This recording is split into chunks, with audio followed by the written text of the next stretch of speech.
So Gilbert Ryle is an interesting philosopher because he wants to argue that, in a sense, the traditional mind-body problem is a confused problem.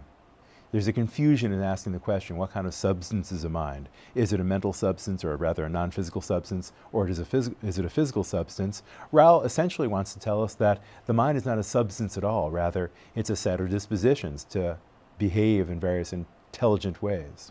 Now, that's a powerful potential critique of Descartes, and if Ryle's right, then Descartes is indeed confused about the nature of the mind.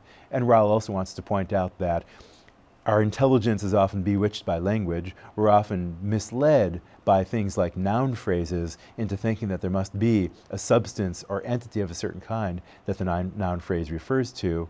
This is often the subject of jokes when somebody says, "Who did you see coming down the road?" Somebody else says, "I saw no one coming down the road," to which the first person might ask, well, was he going fast or slow as he was coming down the road?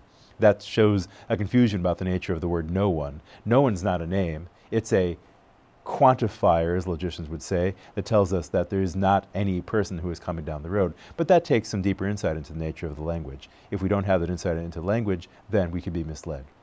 Now, Ryle has a lot to say about the nature of the mind, and the question is whether he gives us enough to be satisfactory. Just as I criticized Descartes on a couple of points, so too we can ask questions that challenge Ryle. So remember, as we said, salt has the dispositional property it does by virtue of its underlying crystalline structure. And if you're a physical chemist, you know how to explain the crystalline structure of salt at the molecular level to tell us how and why it is that it dissolves under certain conditions. Likewise, glass is brittle. That means it's disposed to break under minimal amounts of stress. But if you know enough about physics and chemistry and so forth, you'll be able to explain why glass is brittle in terms of its internal atomic or molecular structure.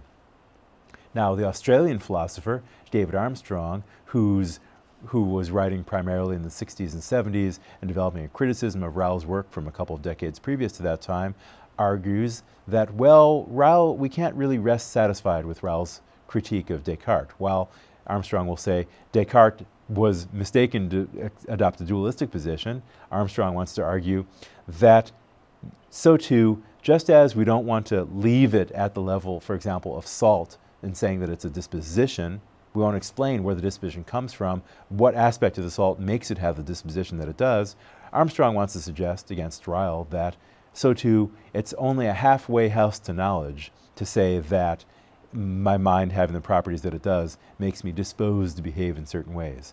Rather, we want to ask, what is it about me that makes me have the properties that I do that make up my mind?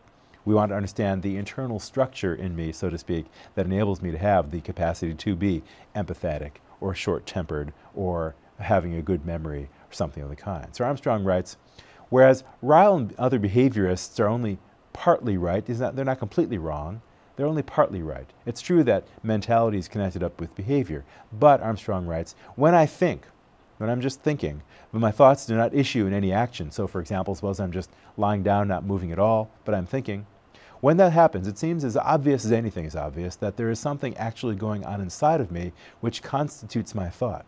It is not simply that I would speak or act if some conditions that are unfulfilled were to be fulfilled. Rather, I've got thinking going on right here. So Armstrong wants us to think about not just someone who's asleep, who presumably is not thinking, who is, in spite of the fact that he's asleep, still disposed to drive carefully and play chess craftily, for example. Armstrong wants to remind us that there are other situations in which one can be perfectly immobile, also as immobile as the sleeper, but in this case, actually thinking. You might be doing some mental math.